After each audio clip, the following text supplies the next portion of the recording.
We'll run through all the key business news stories and a bit more that you need to know about from right across the continent. It's a holiday, obviously, so no market here for you. Here's what's coming up tonight. Tensions between MTN and Nigeria's central bank seem to have eased in the wake of a $53 million settlement. President Trump attacks the Fed again over the US economy. And we'll take a look at an exhibition that's on a mission to give Somalia a brand new image. All that and more is in the pipeline. But let's start tonight in Nigeria, specifically on the fiscal front in that country. The Finance Ministry submitted a supplementary budget proposal designed to plug funding deficits arising from a steep fall in crude oil prices. Brent crude, on which Nigeria's oil sales are pegged, has fallen to about $50 a barrel today. Now, that near 20% fall in prices so far in the year now jeopardizes not just the country's economic recovery plan, but also its 2019 budget and an early December deal by OPEC to cut production by 1.2 million barrels per day. With a look at how this affects Africa's biggest oil producer, here's CGTN's Kelechi Emekala. Nigeria's finance minister, Zainab Ahmed, addressing key economic questions heading into 2019. Last week, the government presented a $28.8 billion budget proposal for next year. It is benchmarked on an oil production of 2.3 million barrels per day and price at $60 per barrel. But oversupply of crude in the past months have been pushing global prices downwards. A barrel now sells for $56. It's the lowest price in more than a year. International analysts that regularly research into crude oil prices have reaffirmed in their various reports that what has happened in the last quarter is not reflective of what is going to happen in 2019. But the president also said that in the event that the crude oil price gets equal to or lower than what we have in the budget, that we will go back again to the National Assembly to do a supplementary budget. Crude oil is Nigeria's mainstay. It accounts for about 70% of the country's earnings and 90% of its export earnings. The current government has spent the past 4 years trying to diversify the economy, but it's still heavily dependent on crude oil revenue. The Finance Minister, Zainab Ahmed, says by next year, some of those emerging sectors could contribute significantly to economic growth. The key drivers of growth for us will be enhanced revenue performance, enhanced performance of the productive sector of the economy, and that includes agriculture, mining, as well as manufacturing and industry, but most importantly, enhanced performance of our small, medium enterprise. Because only when your SMEs grow will you have a country that has a growth that is sustainable in a consistent manner. The budget would still have to be scrutinized by the National Assembly before it's finally approved. Lawmakers may play safe and bring down the oil benchmark price considerably. Kelechi Emekala, CGTN Abuja, Nigeria. All right, then, from West Africa to the east. By the end of 2018, the retail segment in Kenya's real estate sector had about 340,000 square meters of space available. Now, think of that in football terms. That's about 47 soccer fields. And occupancy rates vary from 90% on the established outlets to as low as 60% in the new entrants. But there's over 450,000 square meters. That's roughly another 65 soccer fields worth of commercial shopping space in development. So who's going to take up all that space? Now, adding to all those concerns is the entry of Nakumatt, formerly East Africa's biggest single retail chain, into administration. That has exposed weak links in the relationship between landlords on one hand and anchor tenants on the other, where landlords were stuck with a firm that owed them rent arrears, but they weren't able to legally evict them in a rapid and orderly fashion. In some cases, in fact, landlords, as you can see on your screens now, resorted to extra legal measures to literally throw out the retailer's assets, even as court cases dragged on. So what lessons, if any, were learned from Nakumatt's implosion? That's a question I put to Willie Kimani. He's the chair of the Retail Trade Association of Kenya and the chief operating officer of the retail chain, Naivas. The anchor tenant role has actually been felt, and this time, unfortunately, on the negative side, because I've actually seen malls struggling and all that, and or even where you have also more like standalone units. you find that, of course, someone had already taken up a loan to pay up, and now here you are, your anchor tenant is no longer there, they're not able to service your payments and all that. So it's been hard right now getting, it's been not hard as such, but the negotiations have been tougher. You've had more tough negotiations with landlords. So what are they changing in the terms? Do they want more cash up front? Do they want more stringent performance targets? I think most of what is really coming up is that exit clause. The discussion around how do we exit, because if you actually find the biggest challenge that most of them found themselves is that they had a tenant who they couldn't kick out, yet market had moved on. And that means now the negotiations around the exit clause have become pretty much compact. At the same time, on our side also, we are actually saying, hey, you know what, we're not looking at it better than, we also have to have a different way of actually how we approach rentals. Now we have turnover-based rentals. We also have a slightly bigger period within which you need to have more like, not trial, not probation, but more of a period within which you can be able to at least test the market with the retailer, with the landlord, to ensure that at least we're not getting ourselves into a mess. Right. So everybody's not cautious. If the location doesn't work out, then you can both exit out, but not say, okay, I'm leaving, but one side of the party end up with more losses than the other. Exactly, and that's actually the biggest headache that I believe majority of the retailers have right now. You find that some, and especially the smaller retailers, will be in a big mall. The mall is actually has good traffic, but the traffic is only good to the anchor tenant. Then you find the small units there that are actually struggling, but they have no way of actually exiting that particular lease. So it's a topic that I believe will have to be addressed one way or the other. We have to address that. One of the arguments that we've seen is that there's been concern that perhaps we're building way too many malls and they're concentrated in specific areas that may or may not necessarily be able to make money. So case in point, you've got like along the Ruaka area, you've got Two Rivers, Rosslyn Riviera, and then you've got Village Market, all within like 10 kilometers of each other. Is that generally a symptom, a problem across the market? Okay, let's face it this way. One, we have modern trade and we have general trade. Modern trade will encompass the likes of your Carrefour, Naivas, Tuskys and the like. And you'll also have some tattoos, your Quick Marts and Tumainis, and then you have now the general trade. The split is actually at 67-33%, having grown at least by 3% within the last 1 year. So 67% in favor of the bigger traders, which is in favor of the smaller traders. General trade. So general trade is bigger, meaning we can actually right now be able to double, to triple actually the existing retailers, the formal modern trade, and still, as in there's more room to actually improve. The only other we're talking about South Africa at 67%, meaning we're even not yet even up to near where they are, but yet in Africa we are the second largest modern trade environment. The rest you'll actually find at the likes of Nigeria at 4%, Uganda at less than, I think, 7% or thereabout. So meaning there is need for more modern trade. So if I understand you right, the problem is you're saying that we need more space. We need more space. The problem is the discipline. The problem is, where do we need to set up? If you actually go to Kawangware and that side, there's no mall. Do they need a mall or don't they? They need a proper, nice, the same way when you go to Rongai, you'll actually find that there's more like a square where you can actually say this is the Rongai Center. We don't have a Kawangware Center. We don't have one, we don't have so many, in very many places you actually need to. The problem we have now is whereby you have indiscipline when it comes to the development, and you find that in a stretch of less than 10 kilometers, you have more than 3 malls.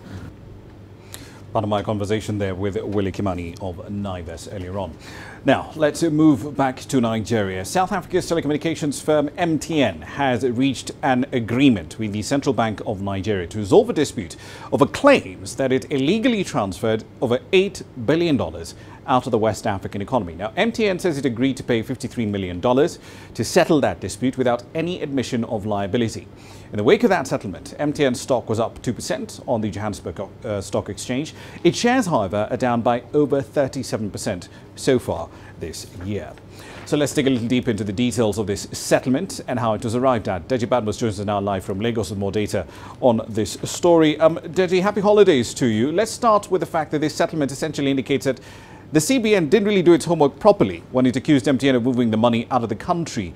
Isn't that the case?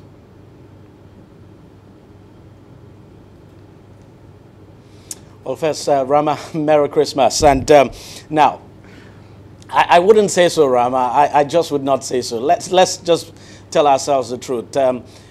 This was more or less, as far as I'm concerned, a political settlement, if you like. Look, the interest involved, there was just, it would have been very difficult for the CBN now to carry through that fine. I mean, after MTN was fined not quite long ago heavily, and, you know, the implications were just too high. So I think political consideration weighed very high in the outcome of this settlement. So I don't think it's just because the CBN didn't do a proper job. I just think, you know, political consideration weighed very, very high in the outcome of this decision. All right, so let's look at the details of the settlement. $52.6 million being paid by MTN. That relates to a 2008 private placement of shares. MTN gets away with not admitting any liability. They're basically saying we did absolutely nothing wrong. CBN essentially has agreed to that with regards to this particular settlement. But with regard to this $52 million payment, tell us why, in the CBN's view, that deal, the private share placement, was irregular.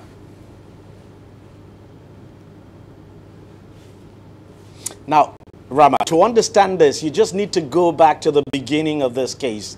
Now, one of the accusations the CBN leveled against MTN was the conversion of shareholders' loans to preference shares. And that's actually at the heart of this $52 million we're talking about. According to the CBN described the conversion as illegal because according to the CBN, when MTN approached it through its bank now to convert the shareholders' loan to preference shares, CBN says what it did was to give an approval in principle, and that it eventually gave a final approval, but that this final approval was subject to certain conditions now, that MTN would have to fulfill certain conditions.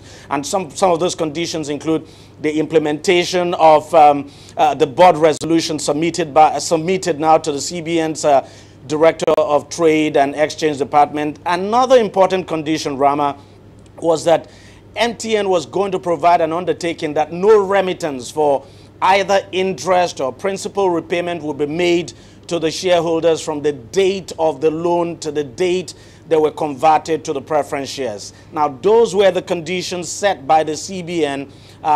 Those were the conditions now that the CBN set for its final approval. But MTN refused to meet those conditions, that's according to CBN now, and then proceeded to convert those shareholders' loan to preference shares. That's using Standard Chartered Bank, of course. And of course, Standard Chartered Bank on that basis issued a certificate of capital importation.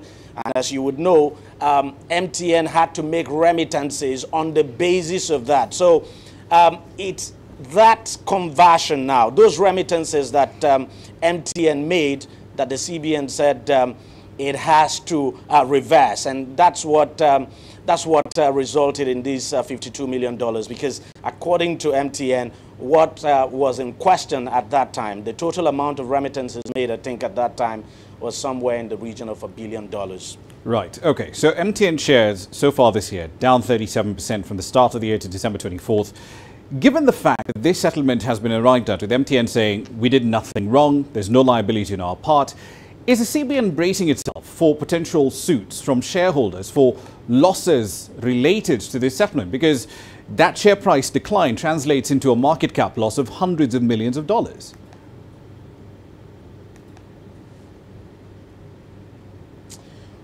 We just have to wait and see if that would happen, but I don't see that happening, and the CBN has not given any indication at all that it is preparing for that scenario at all. As I said, I think there was more politics involved in this settlement, and I don't think that scenario is going to play out. I don't think we're going to see that.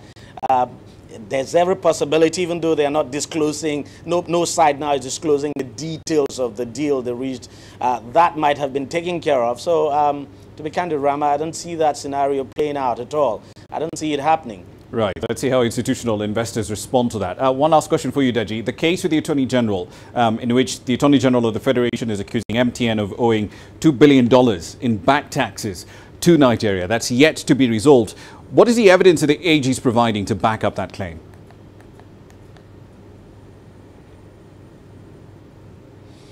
Well, the case is still in court, Ramah, and the hearing proper has actually not started. I think when the hearing begins proper, that's when the Office of the Attorney General now will begin to push out its evidence. So we just have to wait and see those evidence. But, well, the Office of the Attorney General believes it has a very strong case, and that, that as far as it's concerned, that MTN actually failed to make some remittances now, underpaid taxes, talk about import duties and all of that. So we just have to wait and see when this case, when the hearing begins proper in court. That is when the Office of the Attorney General will begin to marshal its case and, of course, begin to present its evidence. And, of course, you would expect that MTN too will come up with its own, defense as well. But there's also a possibility that this case might be settled out of court. We just have to wait and see what happens. Indeed, and you and I certainly will be talking a lot about MTN, a lot more in 2019. See you then. Thank you for that. That Stage Band was there live, of course, in Lagos. Let's dive now into a run through some company news.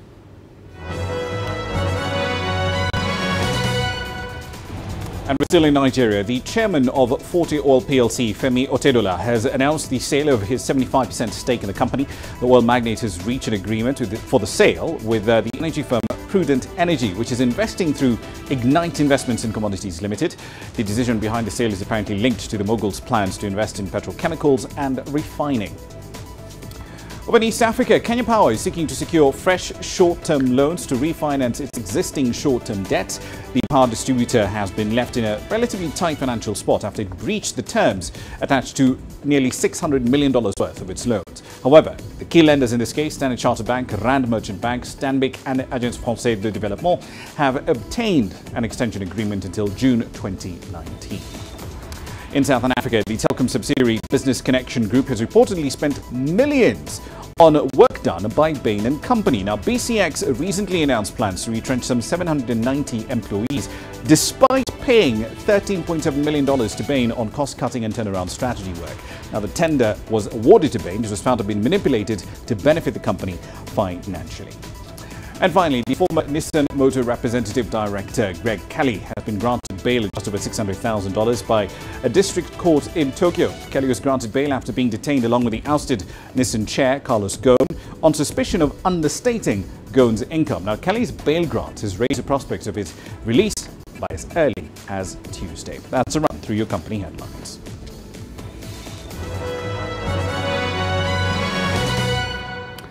We're 18 minutes into the hour. It's time for a short break. Here's what's coming up next.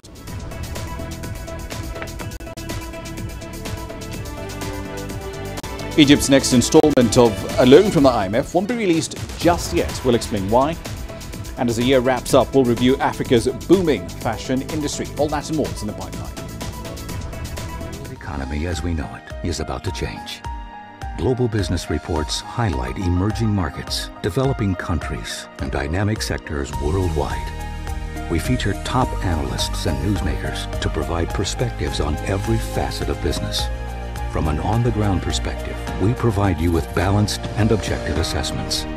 Fast, sharp, and insightful. Global Business. Only on CGTN. Every story starts out like this. Okay. We'll head up now. But beyond the rush of the numbers, there's always a more fundamental question. What happened? Who has been affected? When market-moving decisions are made, who's responsible? And why? Let's get some reaction on ground. Joining us in Johannesburg is Sumitra Naidoo. Hello, Nairobi. This is how all stories begin. See how they end. Only on Global Business.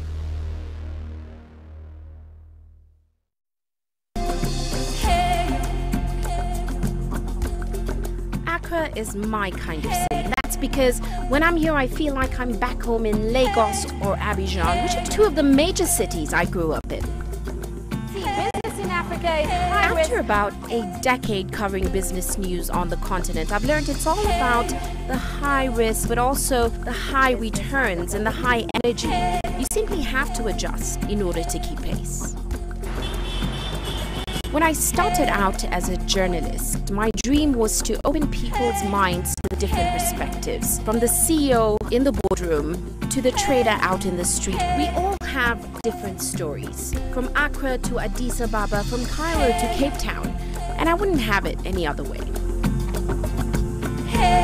Here at CGTN, we realize that Africa is on the move, and it's moving fast, but we're moving right along with it.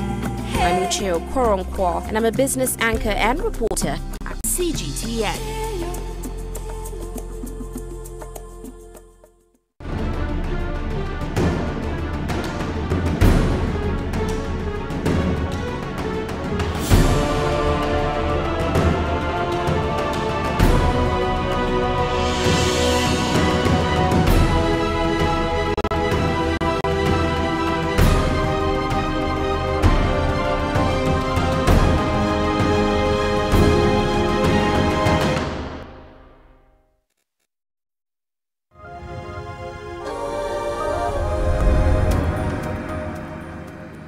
Welcome back to the program. You're watching Global Business Africa. Now, Egypt is expected to receive the fifth installment of a $12 billion loan from the IMF. But those funds, if they do come, will show up in January, more than a month later than initially scheduled.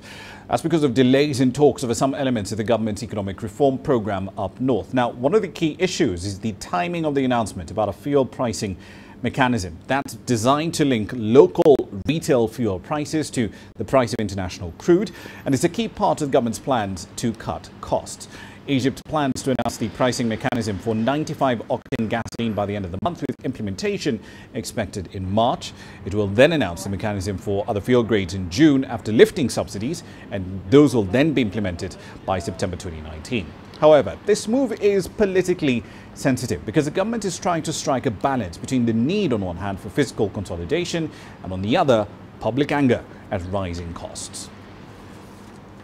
All right, then, so let's get you the latest on this from Egypt. Yasser Kim joins us now live from Cairo.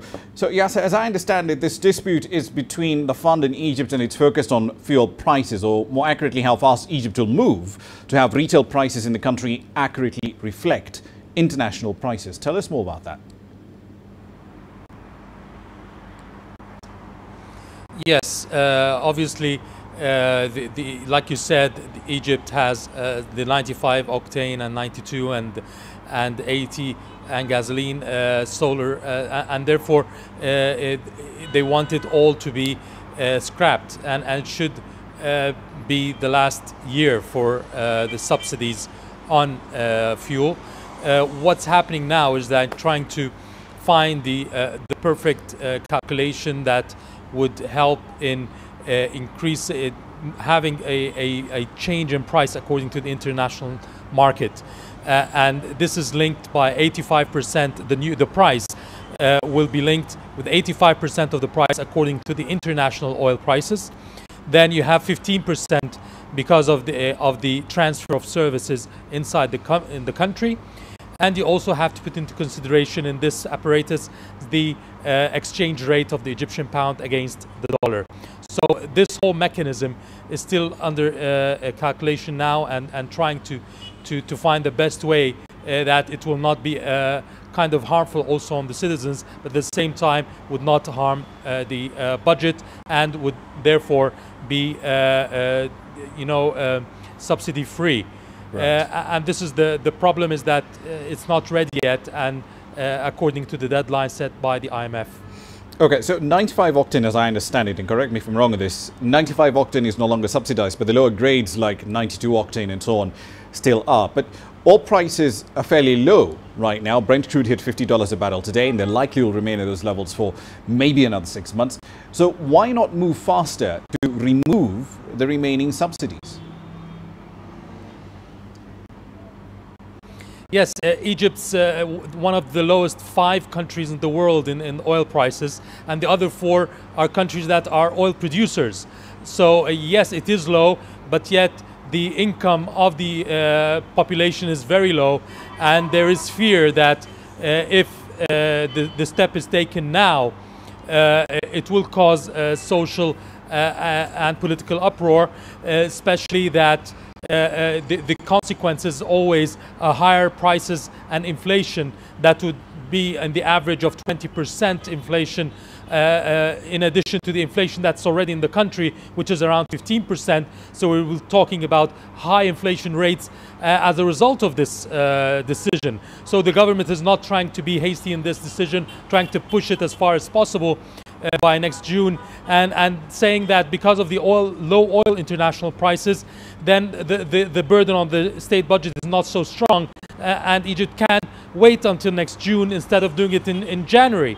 So, and I think this is the decision that's being taken between the IMF and Egypt at the moment, but the timing that would not affect the Egyptians. All right then. One last question for you here, Yasser. Walk us through the plan by Egypt's authorities to remove or reduce energy subsidies in 2019. Well, it should have been, according to the plan, on June 2019. That's where it will be totally scrapped. But as we can see it now, I think it can be postponed for another 6 months, because the next time it should be on two stages, and now it cannot be taken on one stage next June. So either January, June, or June, December, and that we will know next January. Indeed, we'll have to see how this plays out. Thank you for the update. That's Yasser Kim there in Cairo. Thank you for the update. Now, every year, the fashion world bursts at the seams, quite literally, to outdo the previous year's designs. 2018 was absolutely no different. African designers presented show-stopping creations that pushed the global fashion game from the typical into the wild and the edgy and the exotic. Here's a summary of how designers on the continent took on 2019. Kicking off Africa's year in fashion was South African Menswear Week in Cape Town, an event that has come to epitomize what is edgy and fashion-forward on the continent.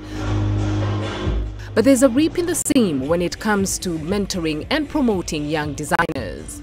I think that we really need to pay attention to young African fashion designers in terms of providing. In fact, a lot of the countries in Europe and in the US are taking a lot of ideas from African designers, and I think that the more we can create platforms for them to express their creativity, the better for them to create economic opportunities in the industry.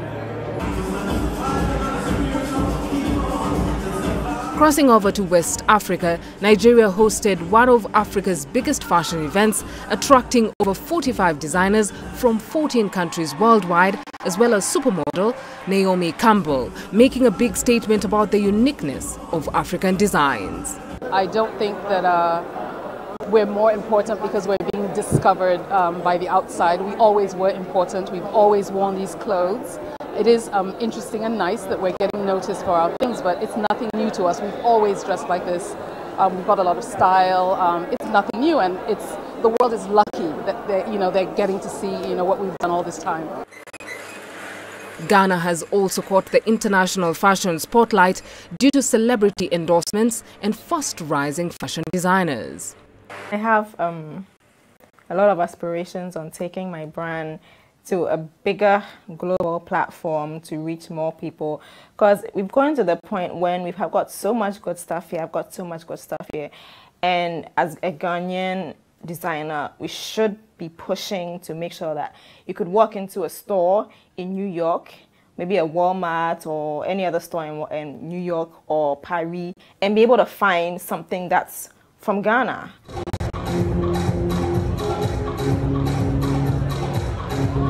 In the Democratic Republic of Congo, activists delimited global fashion by presenting models with special needs on the catwalk as part of an initiative aimed at fighting for inclusive representation in fashion.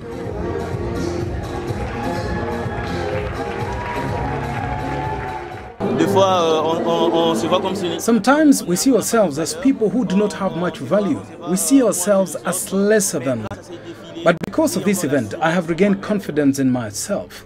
I can walk on the runway and forget that I have disability and forget about that complex. In East Africa, costume designer Scholar Namwai showcased her latest collection, hoping to change mass market perception on fashion in Kenya. I was searching myself and trying to find out what I really liked or what I really wanted to do. And I was always into fashion in high school. I loved modeling, I loved creating designs from t-shirts and fabric at home. My mom was a seamstress, and every time after school we would go to where she was training as a dressmaker, and I would collect pieces of fabric in the market and make some clothes for my doll. With such diverse and talented designers hard at work across the continent, 2019 and beyond could present a blank creation canvas to celebrate unique and strong African fashion. Beryl Oro, CGTN. All right, then, it's all well and good for us to talk about the wider fashion industry across the continent, but it's always better to talk about the people who are actually making moves in that sector. Araulu Papula is the founder of Ramah International. It's a bespoke fashion brand based in Nigeria. He's with me in studio right now. Thank you for your time. Yeah, good. How are you? Very well, thank you. Happy holidays to you. Yeah, same to you. Merry Christmas. Indeed. Thanks for taking time out to talk to us. Thank you. You have a fascinating story because as I understand it, you studied microbiology. Yes. And then you ended up in fashion. Yes. How do you make that transition? Well, back in school, I had problems getting shirts my size because of my height. So many times I buy size 16 shirts and then it's too big for me. Then I buy the size 15, then the sleeves are short. So I had friends who do fashion back then. So I have to amend those shirts to fit my size. So I had the interest in fashion back then. So I started off in school with microbiology, and then when I graduated, you know, in Africa, the level of unemployment is so high. It's extremely high. 13 million people coming into the job market every year. So I turned into my passion and decided to pursue fashion. Right. So you've set up the business. You have what, about 18 employees now in Nigeria, but you've also expanded into other markets across the continent. Rwanda comes up, Kenya comes up, South Africa as well. What is your game plan for expanding into those regions? Okay, so let me tell you a little story about how I started. I started off in Ibadan. That is a very conservative city in Nigeria. So, not satisfied with the turnout of the brand in Ibadan, so I moved to Lagos, which is the commercial center for Nigeria. That's where you find all the celebrities and whatnot. So I moved there. So we're able to thrive. But the vision is to be a global brand. So I looked at it like, where do you start off in Africa? So I went to Ethiopia. That is where you have the highest representation of Africans. You have 55 countries represented there. So if you have a touch point from each country, then easily you have a person in each of those countries. Then I do the traveling, do the foot soldier work, go to each country. For instance, I'm here now. I'm talking to you. So in East Africa. In East Africa. So I started off going from country to country, so I can put like a brand presence in each country, so that they can have some form of association with the brand, so that by the time we launch the website of the brand, you have a sense of belonging to the brand. So that is the strategy. I'm glad you brought up Ethiopia, because when we were doing some of the homework around this interview, one of the things that kept coming up was the fact that if you look at Nigeria's textile industry, for instance, in the 80s you had about 170 odd textile mills in the country. Now we're down to 30. Ethiopia, on the other hand, has been investing heavily in textile and apparel sectors. They've basically made it their raison d'être. Now that you have a presence in Ethiopia, now that you've established the links there, from a manufacturing standpoint, is that a place you could also do business? Yeah, we're looking at that. As a matter of fact, I should be speaking at AU Summit, most likely on trade and industry, because we are looking at how we can have open borders on fashion, where they manufacture from Ethiopia, and I can use it in Nigeria. But the problem as it stands now is that importing from an African country to another African country is very expensive. So it shoots up the manufacturing cost of your items. So for now, it's still a bit difficult to have. Actually, let's focus on that. Give me an example. If I order something from you in Ibadan today, right? By the time it lands at my doorstep in Kenya, what are the sort of tax hits that you have to deal with across that chain? Well, the only thing you will deal with is the custom charge at the pickup point. That's the only thing you deal with. We settle our taxes with our own government. Then DHL carries. Then you pick up, and then you pay taxes. I mean, your import duty to the custom. Right. Yes. But at the same time, whatever I end up paying will probably be a markup of several orders of magnitude, Yes. just because of the transportation costs, the taxes on your end, the taxes on my end, and so on and so forth. And that's the same pretty much across the continent, isn't it? Yes. Even outside of the continent. Yo, but the only difference is the import duty is lower outside than inside of Africa. Wait, so it's easier for you to actually service markets, say, in Europe or the United States than it is to service markets here? Honestly, it's about the same thing. It's just the charges are different. Right. Yeah, it's about the same thing. Okay, so game plan. Let's say we're having this conversation, Christmas 2019. We've had the conversation, we've had 12 months to essentially expand across sub-Saharan Africa. What will Aramanda International look like by then? By 2019 December, I think we should have a visual presence in at least 17 African countries and stores in about 5 of them. Right. Yeah. Actual physical stores. Any countries you're looking at specifically? I'm looking at Kenya, I'm looking at Ethiopia, I'm looking at Morocco, I'm looking at Ghana, Nigeria, of course. Yeah. I'm looking at Dubai, I'm looking at US and Kigali. Why Dubai? Well, Dubai, it's a beautiful market, a tourist market. People come from different parts of the world to Dubai. So if you have a traditional item there, people that don't travel to Africa but go to Dubai can easily pick up my items in Dubai. Actually, that's a very good point. All right, best of luck. Let's have this conversation in December next year. No problem. All right, and you're also on Instagram, I believe, Aramanda International. Yes, yes. Okay, yes. perfect. We'll certainly keep an eye on your business. Thank you so much. Thank you so much. Appreciate it. Okay, so away from the world of fashion, let's focus on the e-commerce side of things for a moment here. Experts do predict that e-commerce sites will overtake physical retail stores in sales volumes, at least within the next decade or so. Foot traffic to traditional stores this holiday season does continue to dwindle, even as online sales do continue to rise. But it's not entirely rosy for the world's most popular online retail players, because they're struggling with a problem all of their own: costly item returns. CGTN's Uche Koronko explains. You involved, just be ready, okay? Almost half of online shoppers are expected to return clothes and shoes which were purchased this holiday season due to a poor fit. As a result, online retailers are now recording costly returns. Popular online store ASOS issued a profit warning in December after having to increasingly discount its stock, which left them struggling to preserve their profit margins.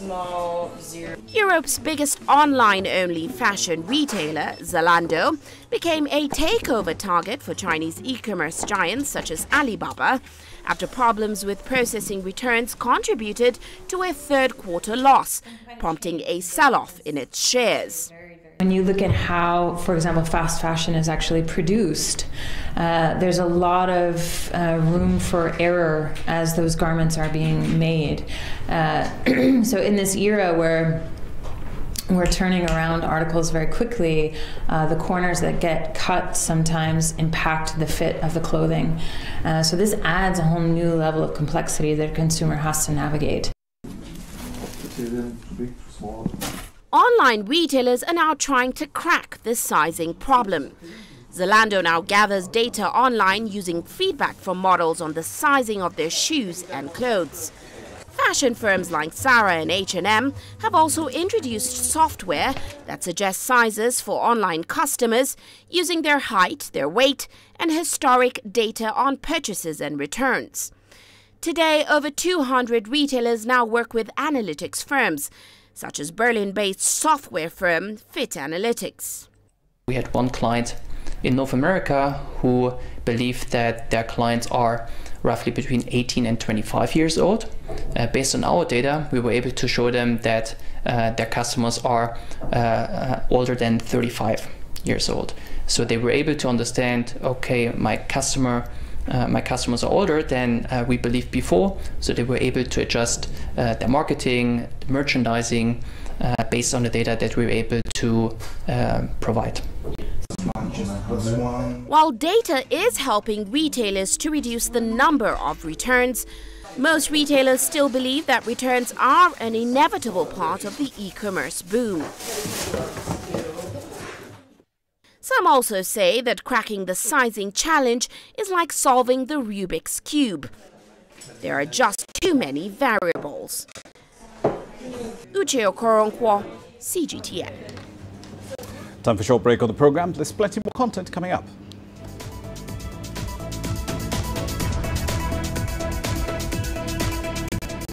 We'll take the latest developments in the saga between President Donald Trump and the US Fed. And this one's not for the faint of heart, but a microchip implant is taking Sweden by storm, quite literally. All that and more is coming up next.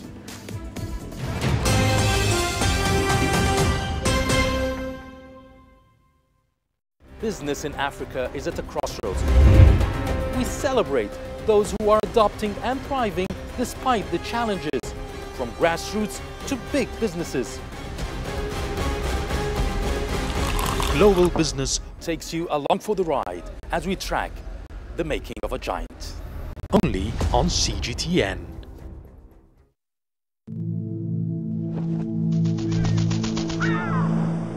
How will your world change today? What happens here? What happens there? Or what you make happen for yourself? If it matters to you, it matters to us too. Your stories are the stories that need to be told. Africa Live. Find your voice.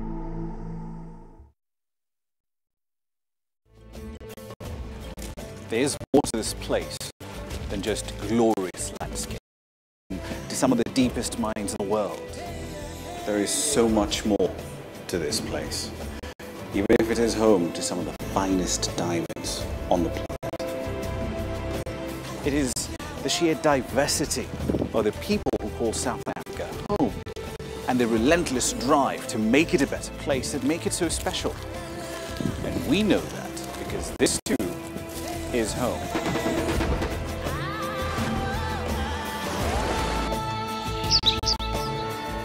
No one knows Southern Africa like we do. CGTN. See the difference.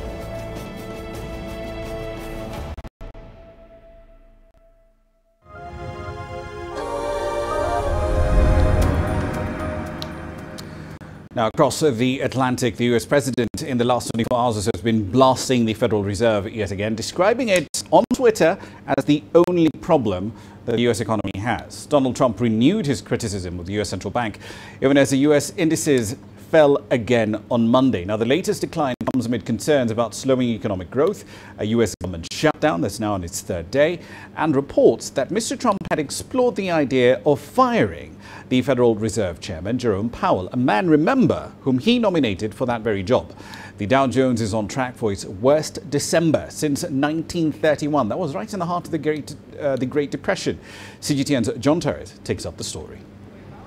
It was a shortened session in New York on Monday, and that may well have been the best wish and present these market traders could have got, because Steve Mnuchin, the Treasury Secretary, reached out to 6 of the biggest banks over the weekend to inquire about the health of their balance sheets with all this selling and volatility going on. He also created what the market traders here refer to as the Plunge Prevention Committee, should that selling continue for the rest of this week and into the new year. If Mnuchin was trying to reassure the markets, the exact opposite happened.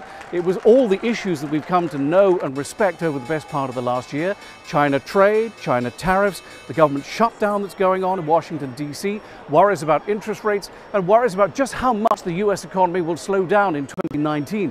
Not go into recession, that's a different thing altogether, but it will slow down, but they don't know by quite how much. There are too many variables, too many wild cards, too many unknowns, and so these markets had their worst Christmas Eve ever, with the Dow closing down 2.8%, the Nasdaq down 2.1%, and the S&P 500 entering bear market territory down 2.6%. Names like Procter & Gamble, Johnson & Johnson, Coca-Cola, Pfizer, and the energy stocks were particularly badly hit on Monday. In Europe, a similar story. The FTSE in London down by 0.5%, the CAC in Paris down by 1.4%. There will be no Santa Claus rally for any of these markets in 2018. John Terrett, CGTN, on the floor of the New York Stock Exchange. Right then, quick update on that for you. News hitting the wires here, essentially from Bloomberg. So, President Trump is basically expressing confidence in both his Treasury Secretary, Steve Mnuchin. He says, in his words, he's a very talented guy, very smart person. When he was asked about the Fed Chairman, Jerome Powell, he said that the central bank is, quote, raising interest rates too fast, but he has confidence that the Fed will, in his words, get it pretty soon. Can expect further updates on that and plenty more later on in the hour. Now, a Swedish company says it has implanted microchips in about 4,000 Swedes. For Biohacks International, as the company is known, these implants serve as a sort of internal employee identification badge and grant employees access to its facilities. With the company eyeing an expansion of the product, however, some are voicing their concerns. CGTN's Al Goodman met Biohacks' owner and filed this report from Stockholm.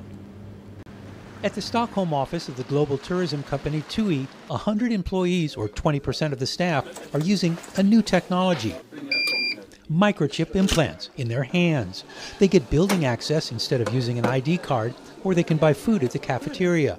Marianne Schanval has one and says it's easier, and she hardly thinks about it. But this man, Johan Esterlund, thinks a lot about it. He sold the tourism company the chips and did the implants. His small firm, Biohacks International in southern Sweden, is considered a leader on this new frontier. It's happening now, so it's present and the future. Because this is definitely the next step in technology. When you stop worrying about keys and cards and you behave in a new way. He has 4 chips in his body. They're made in Shenzhen, China. He won't name the manufacturer, but he wants to switch production to Sweden. Johan Esterlund estimates about 5,000 people in Europe now have microchip implants, most of them right here in Sweden. And he expects a growing debate about their potential risks to the health and privacy of users. This Stockholm professor is ready for that debate and urges caution. We have seen quite a few cases of problems with implants where they have had negative health effects, for instance with breast implants. But he says the tiny glass-sealed chips have been used safely in animals. So it's the same material that's used in transponders for cats and dogs and horses. Privacy and chip data are other big concerns, but he says there are safeguards. It's going to be extremely hard for anyone to control it. It's never going to happen for any company to make it mandatory. If there is something that you as an employee would need to carry with you, then you can carry it with you. There is no need to implant it on your body. Sweden's National Railway allows riders to show their tickets on their microchips. Less than 50 passengers a day are doing that. Spokesmen for the railway and for the TUI tourism company say they're trying the microchip implants as they test a range of new technologies, including artificial intelligence. Al Goodman, CGTN, Stockholm, Sweden. China's online florist industry has been growing rather rapidly. In 2017, the online flower sales market had $3.3 billion worth of sales. CGTN's Zhao Yunfei has the numbers. Decorating a Christmas tree is a Western tradition, but it's become popular in China thanks to the booming online florist industry. It's part of the whole do-it-yourself craze, while friends and family enjoy the festive atmosphere. At a shipping center run by e-florist platform Hua Li Jia, workers are sorting out branches of flowers. They get packed and put in thermal bags before being sent to homes and offices in the Beijing, Tianjin, and Hebei area. Fresh flowers used to be a so-called gift consumption in an economic sense. Now they have become an item purchased on a daily basis. In the past, you only needed flowers for weddings, but now things have changed. The online platforms have boosted the demand of flowers. therefore pushing prices lower. Most of China's flowers are grown in the nation's southern provinces. They travel thousands of kilometers to northern cities like Beijing and get freshly delivered within just 2 to 3 days. Here's your flower. Awesome. Thanks. You're welcome. We have a saying called, if you pass the rose to other people, your hands actually going to have the good smell. The simple fact, the simple act that you are giving and other people are receiving your good intention, I think that also gives you a very good feeling. So apparently, I think it just adds some flavors into my daily life. Booking and buying flowers online has become a norm for youngsters like Yang Peijin. He picked up the habit while studying abroad, a strategy to enhance his happiness.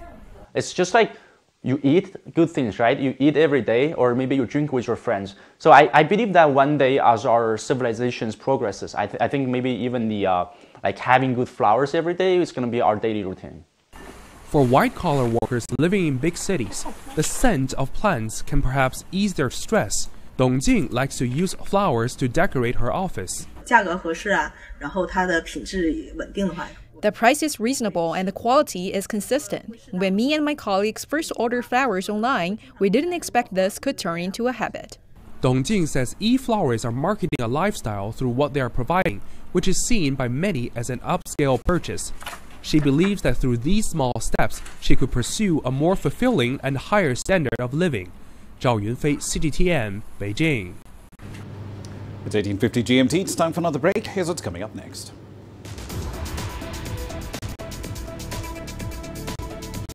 We'll take you to an exhibition that's on a mission to give Somalia a brand new image.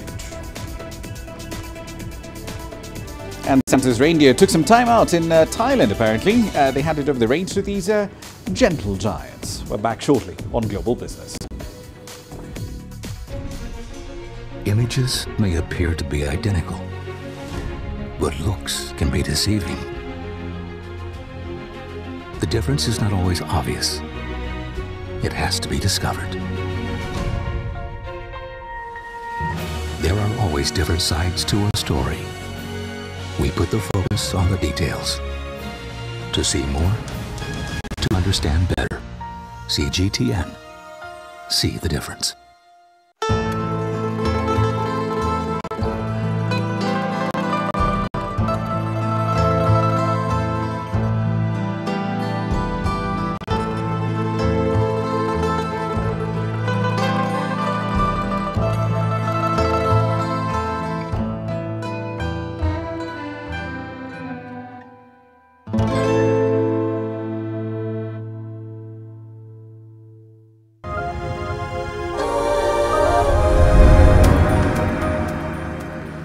Welcome back to the program. Now, in the whole of Africa, young people have embarked on a mission to rebrand Somalia from what you mainly see online.